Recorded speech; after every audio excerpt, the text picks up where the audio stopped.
Testing, testing, 1, 2, 3.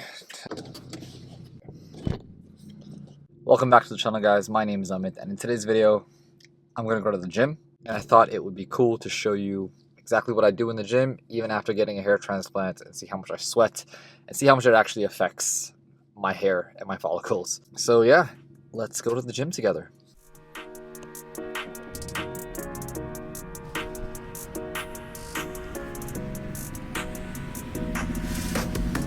So I'm actually just at a resort right now, and the gym is really nearby, all within this one place, and it's pretty awesome. Just being able to drive around and go straight to the gym like 5 minutes away, I love that. And I gotta tell you, the view at this gym is amazing.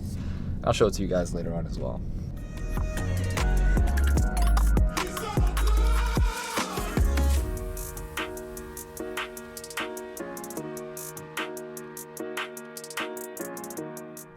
I think one of the main misconceptions of getting a hair transplant is that people are able to work out immediately after. That is unfortunately not true, because if you do end up doing that, you can affect your follicles. I'm sorry, 1 second. Yeah, you can affect the follicles on your hair, especially if they've just been implanted in. It's always recommended to wait at least a month before going back to the gym and hitting it hard. I know a lot of my friends who are big gym rats and they've gotten a hair transplant, and they defied the odds and they still went to the gym and, you know, worked out really hard, and then they realize afterwards that their follicles are kind of messy because of all the sweat that has occurred onto their scalp. It doesn't affect it fully, but there is a chance of infection, so that's what you want to avoid risking. And that's one of the reasons why people say wait at least a month after getting a hair transplant. This lady's trying to reverse and totally not seeing me. Alrighty. Alright, we've just arrived to the gym. I'm just carefully parking. In case you guys want to know, I know how interesting my life is, so there you go. Now you know I'm parking. How exciting.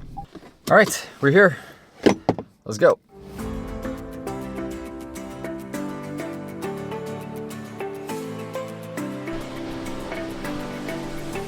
Check out this view.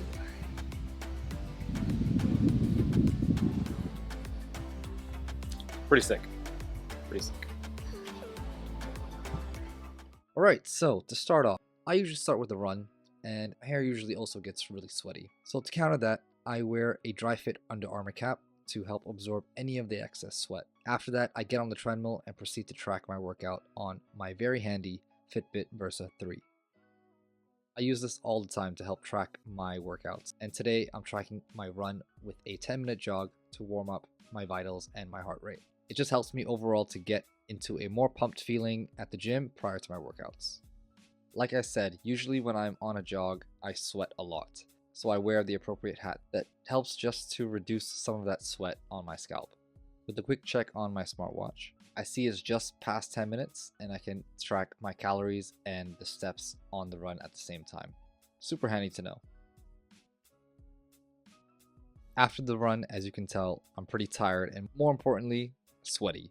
As I try to sort out my hair, you can visibly notice how I am sweating not just on my forehead, but also my scalp and hair. After a short 10-minute run, you can actually see what my hair looks like, and despite it being gross, it still holds up to look decent. I'm able to move around the gym like this without an issue because I don't feel any sort of insecurity anymore because I have all that hair on my head, and I'm extremely happy about it. This is also thanks to my lovely dry fit cap that helps absorb all that sweat that I was wearing previously.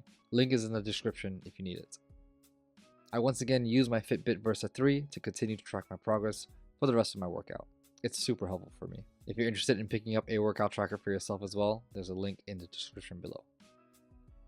For the first exercise, I'll be grabbing a couple of weights, making my way to the bench, and of course you can see my face. Ignore that, but I'll be starting off with the lying dumbbell tricep extension. Also, please don't come at me if my form is off. It was very tough to film and to make sure my rep was solid.